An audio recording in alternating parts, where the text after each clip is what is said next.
오늘은 맥주 감사 주일입니다. 발음을 조심해야 되는데요.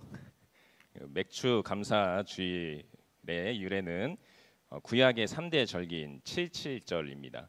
칠칠절은 첫 보리 이삭을 하나님께 바친 이후부터 7주를 7번, 그래서 77이거든요. 그래서 49일이 지난 뒤 그 다음 날인 5일째에 지킨 명절을 말합니다. 네, 별빛이 내리고 있었네요.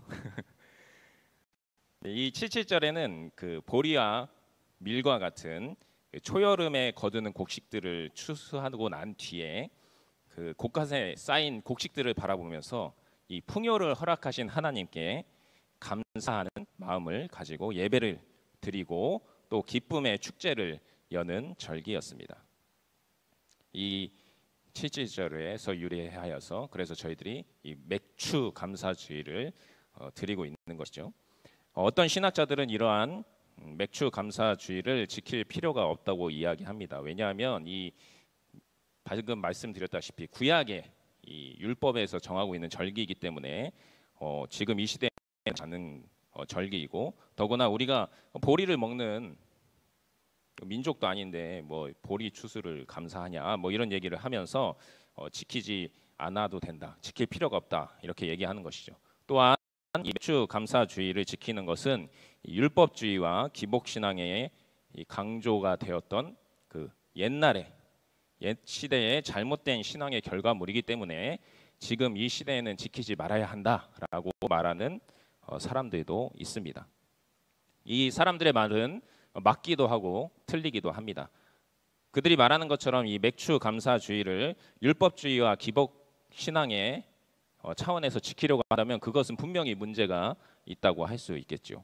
그러나 이 맥주 감사주일에는 그 하나님께서 감사하는 방법을 알려주고 기억하고자 하시기 위해서 만든 그 칠칠절에 여전히 담겨 있다고 할 수 있습니다. 그렇기 때문에 지금 이 시대에도 우리가 맥주 감사주의를 지킬 필요성이 크다고 할 수 있습니다. 이러한 필요성을 생각하시면서 오늘 그리스도인으로서 우리가 복을 받았을 때 어떻게 하나님께 감사해야 할까를 우리가 오늘 본문 말씀을 통해서 함께 생각해 보기를 원합니다. 먼저 그리스도인은 마음에서 우러나오는 예물을 하나님께로 감사해야 합니다. 오늘 10절 말씀입니다. 그리고 주 당신들의 하나님이 당신들에게 주신 복을 따라 마음에서 우러나오는 예물을 가지고 와서 주 당신들의 하나님께 칠절을 지키십시오. 약속의 땅인 가나안에 들어갈 이스라엘 백성들에게 하나님의 복이 약속되었습니다. 그것은 바로 주어진 땅에서 이 농경 생활을 하는 것이죠.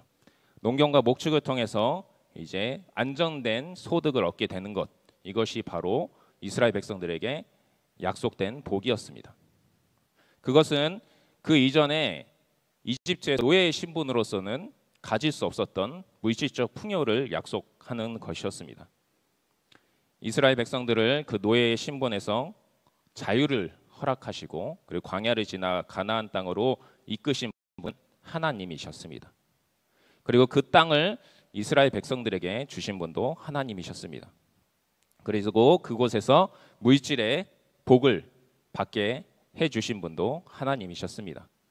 때문에 이스라엘 백성들은 가나안 땅에 들어가 자신의 기업으로 받은 그 땅에서 얻는 소득은 모두 하나님께서 주신 복으로 알고 감사할 수 있었습니다. 하나님께서는 이 물질의 복을 받고 그에 감사하는 사람은 자신이 얻은 물질에 걸맞는 예물을 나누어서 하나님의 몫으로 나누어서 기쁜 마음으로 하나님께 드리라고 오늘 말씀하고 계십니다. 추수하여 곡식을 얻는 이 물질의 복을 받은 이스라엘 백성들은 이 자신이 얻은 소득이 모두 하나님께서 주신 것임을 잊지 않아야 하는 것이죠. 바로 그 자신의 소득에서 하나님의 몫을 나눔으로 말미암아서 그것을 기억했던 것입니다. 그리고 감사했던 것이죠. 그리고 율법이기에 아까워하면서 억지로 드리는 것이 아니라 이 모든 나의 소유는 하나님께서 주신 것이다. 내가 정말 다 드리고 싶지만 그래도 내가 써야 되니까 내가 쓸 만큼 쓰고 그리고 그에 상응하는 만큼의 예물을 나누어서 하나님께 드려야겠다라는 마음을 가져야 한다는 것이죠. 예전에 제가 아는 분 중에 어떤 분이 저에게 고구마를 한 박스를 주신 적이 있었습니다. 고구마 박스가 엄청 컸어요. 그래서 제가 이게 웬 고구마입니까? 어떻게 된 겁니까? 이렇게 여쭈었더니 그분이 아주 저기 시골에 밭이 좀 있는데 자신은 이 서울에 있고 가서 농사 지을 일도 없고 그래서 그 밭이 놀고 있었다고 합니다. 근데 아시는 어떤 사람이 자기가 좀 밭농사를 짓고 싶은데 그 밭을 좀 싸게 임대해 줄 수 없냐, 어차피 안 쓰니까, 이렇게 말을 했다고 합니다. 그분은 어차피 놀리고 있는 땅이니까 뭐 우리 사이에 무슨 돈을 받냐, 그냥 농사 지으시고 잘 쓰십시오, 이렇게 하면서 무상으로 임대해 주었다고 합니다. 그랬더니 그 뒤로 이 매번 수확을 하면, 그 작물을 수확하게 되면 그때부터 그 작물을 계속해서 갖다 주셨다는 것입니다.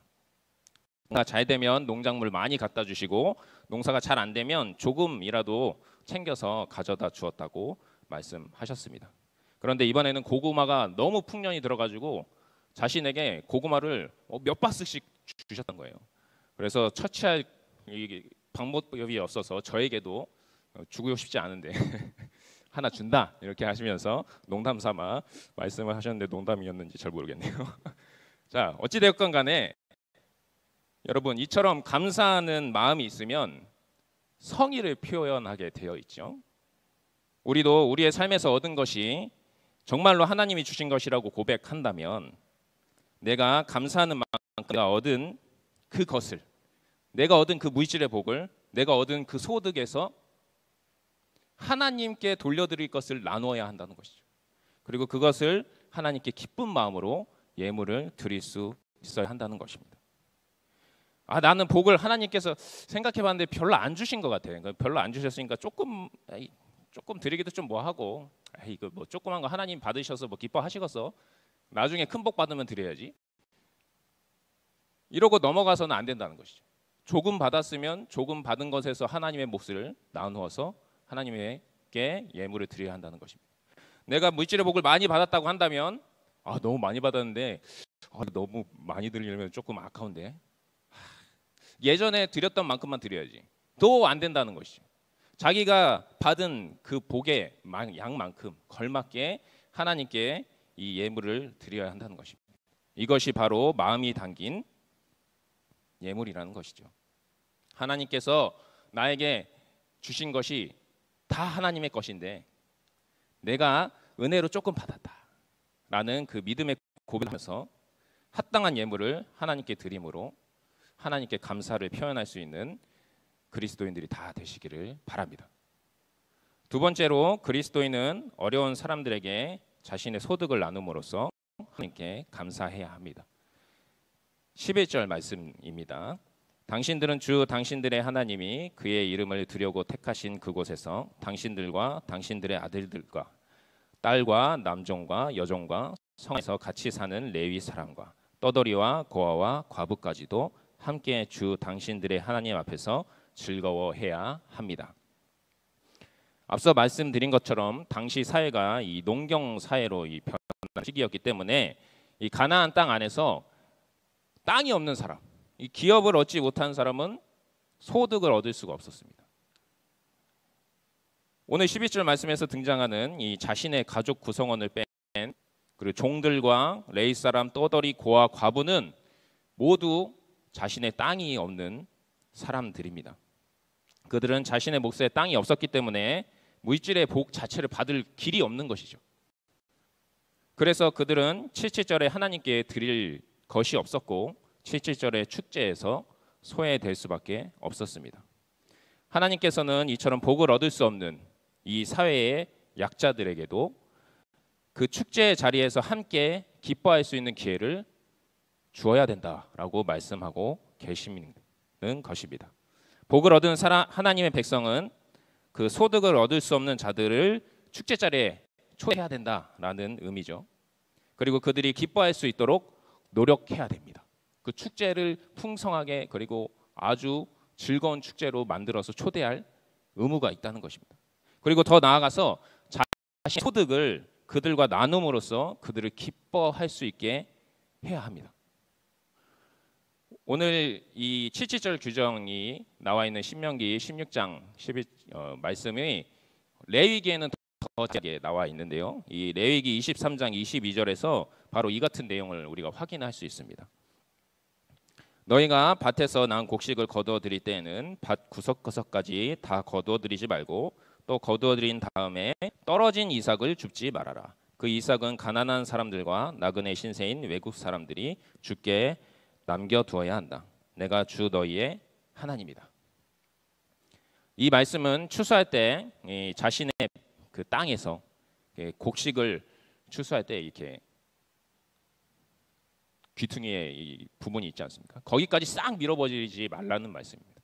그리고 당시에는 뭐 기계로 추수하는 게 아니기 때문에 추수하다 보면 이삭들이 상당히 많이 떨어졌거든요. 그 이삭들을 떨어졌으니까 떨어졌네 하고 그것을 모아서 가져가지 말라는 말씀입니다. 왜냐하면 그것은 땅이 없어서 소득을 얻지 못하는 그 사람들을 위해서 나눠두라는 것이죠. 이것은 하나님의 백성들이 자신의 몫을 포기하고 그 일부를 포기하고 그것을 소득이 없는 사람들에게 주는, 나누어 주는 일입니다. 이것을 하나님께서 명령하셨다는 거죠. 야, 그러면 되게 좋지 않겠냐? 그렇게 한번 해봐 하고 권유하신 게 아니라 명령하셨다라는 사실입니다. 꼭 지켜서 행하라는 것이죠. 이렇게 행하는 것이 바로 너희들이 나에게 대한 감사의 표현이다 라는 것을 하나님께서 말씀하시는 것입니다. 우리 교회에서도 이 같은 일을 하고 있죠. 저희가 뭐 하고 있죠? 그렇죠. 쌀나눔 하고 있죠. 쌀나눔에 참여하시는 분들 다 알고 계실 겁니다. 저희들이 이 지역에 잘 살지 못하는 소외되신 그 어르신들에게 그 쌀이라도 배부르게 드실 수 있도록 그 헌금을 모아서 그걸 쌀을 사서 직접 배달까지 하는 그런 일을 하고 있죠. 바로 이것이 우리의 소유를 일부를 나누고 있는 아주 아름다운 모습 아니겠습니까? 그래서 제가 다른 예화를 원래는 설교할 때 준비를 했었는데 오늘 우리 위임 목사님께서 말씀하실 때도 이 맥주 감사절에 대한 말씀을 해주셨는데 그때 아주 아름다운 이야기를 해주셔서 제가 허락 안 받고 지금 현장에서 말씀드리는데요. 나중에 혼날지도 모릅니다. 표절 출처로 바뀌었으니까 표절은 아니죠.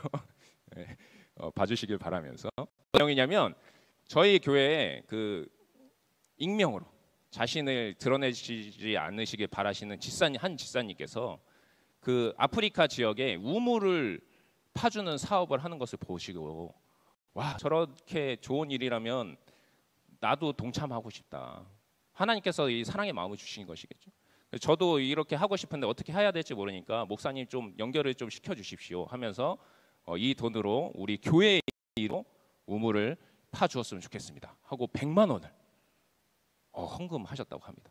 그래서 교회에서 교회 이름으로 그 아프리카 우간다 지역에 그 우물을 2개를 파서 그곳에 있는 1000명이 넘는 한 1000명 넘었다고 말씀하신 것 같은데 제가 방송실에서 잠깐 다른 일 하다가 그 뒤에 숫자를 잘 못 들었어요. 그렇게 많은 사람들이 이 집사님의 100만 원 헌금으로 그 깨끗한 공급받는 아주 삶의 질을 아주 높일 수 있는 그러한 경험을 하셨다는 것이죠.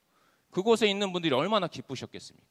이 믿는 그리스도인 한 분의 그 자신의 소유를 포기하고 나눔을 통하여서 그분들에게 아주 기쁨을 나눠줄 수 있는 아름다운 일을 했다는 것입니다.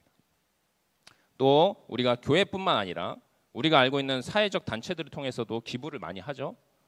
여러분들도 많이 하실 거라고 믿어 의심치 않습니다. 그런 것들도 나의 소유를 나누어서 그 소유를 얻지 못하는 아주 어려운 상황에 처해 있는 소외받는 사람들에게 나눠주는 아주 아름다운 모습 아니겠습니까? 이것이 하나님께서 기뻐하시는 감사의 모습이라는 것입니다. 우리는 하나님의 자녀로서 또한 구원받은 그리스도인으로서 이 하나님의 말씀에 순종할 필요가 있습니다. 그래서 우리의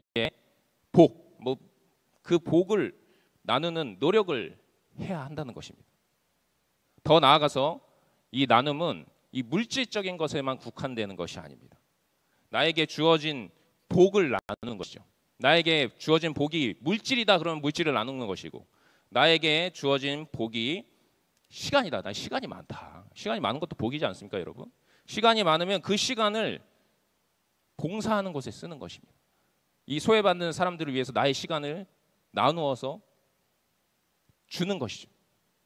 나에게 주어진 것이 건강밖에 없다. 나는 건강한 몸밖에 없습니다. 그럼 헌혈하는 겁니다. 나의 깨끗한 피, 건강한 피를 나누고 장기 기증하는 겁니다, 여러분. 저희 교회가 예전에 그 장기 기증 이런 거 사업으로 하셨다고 제가 예전에 들어서 알고 있는데 얼마나 아름다운 모습입니까? 내가 받은 복을 나눔을 통하여서 하나님께 감사할 수 있는 여러분이 되었으면 좋겠습니다. 이 나눔, 이 사회에서 소외받는 사람들, 이 복이 없는 사람들에게 이 나눔을 행하는 것이 하나님께 대한 감사라는 사실을 우리가 되게 쉽게 놓치는 부분입니다. 왜냐하면 그리스도인으로서 어떤 그 행위, 그리고 하나님께 감사하는 것, 그것은 하나님께 드리는 예물과 어떤 하나님께 헌신하는 것으로 충분하다라고 생각하는 경향이 많이 있기 때문입니다.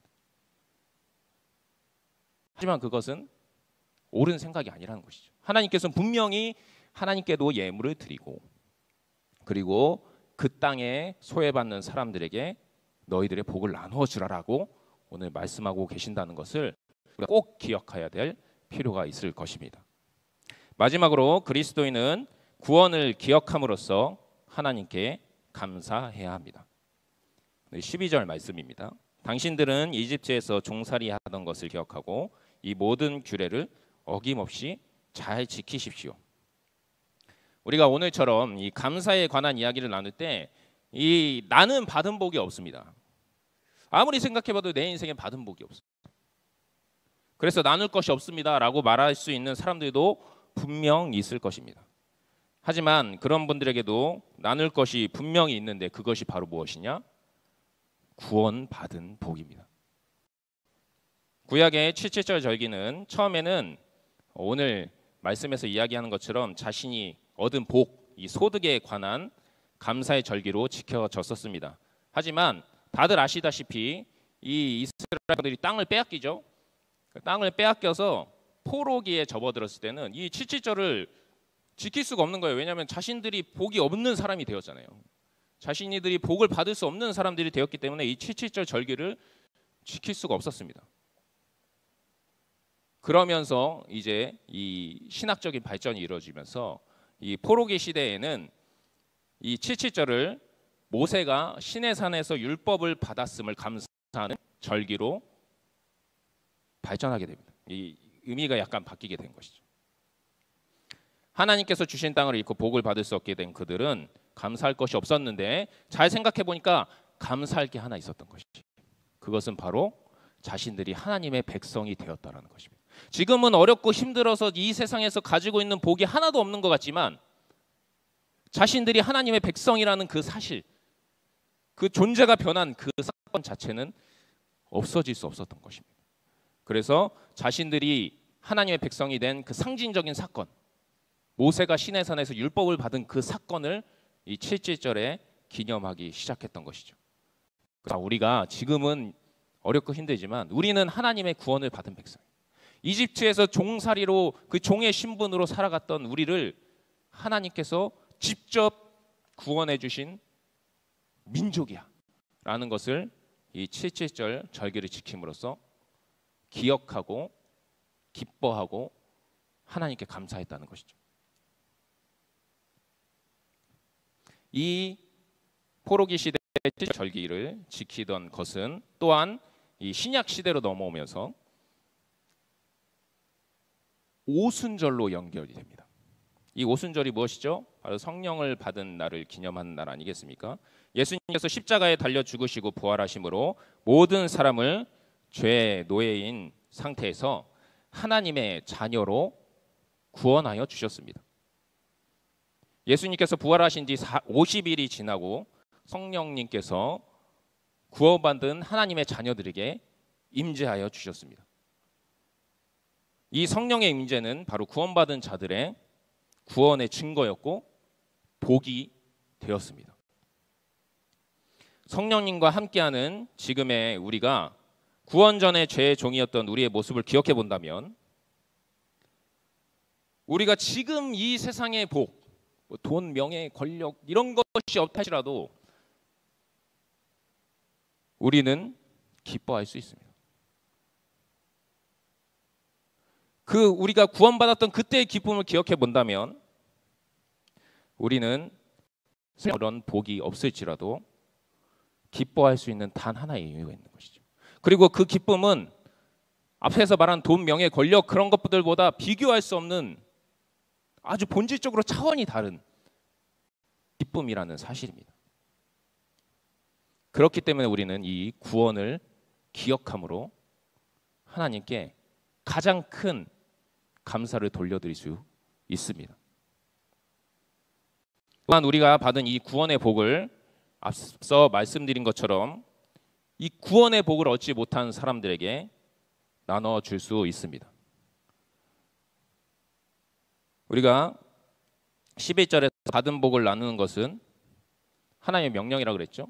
근데 이 하나님의 명령이 구원의 복도 예외가 아니라는 사실입니다. 이 구원의 복이 우리가 나눌 수 있는 그 복 중에서 가장 큰 복이라는 것을 여러분들 아시기 바랍니다. 아무리 돈을 주고 명예를 나눠주고 내 시간을 나눠주고 내 건강한 혈액과 신체 장기 조직 나눠주고 아주 숭고한 일이죠. 하지만 그것들은 일반 사람들도 다 하잖아요. 믿지 않는 사람들도 할 수 있습니다. 그들과 우리가 다른 점이 무엇입니까? 바로 이 구원의 복을 전해줄 수 있다는 사실입니다. 그들은 구원의 복을 나눠줄 수 없어요. 하지만 우리 그리스도인들만이 먼저 구원의 복을 얻고 가지고 있는 우리들만이 그 사람들에게 이 구원을 나눠줄 수 있습니다. 여러분, 오늘은 맥주 감사 주일입니다.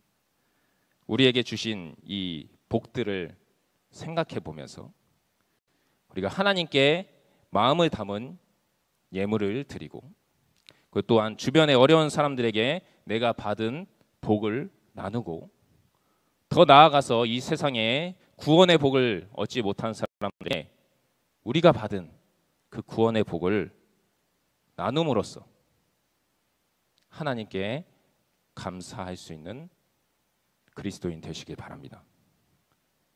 그것이 바로 하나님 기뻐하시는 감사입니다. 우리 이 말씀을 기억하시면서 결단의 찬양 드리시면서 나아가기 원합니다.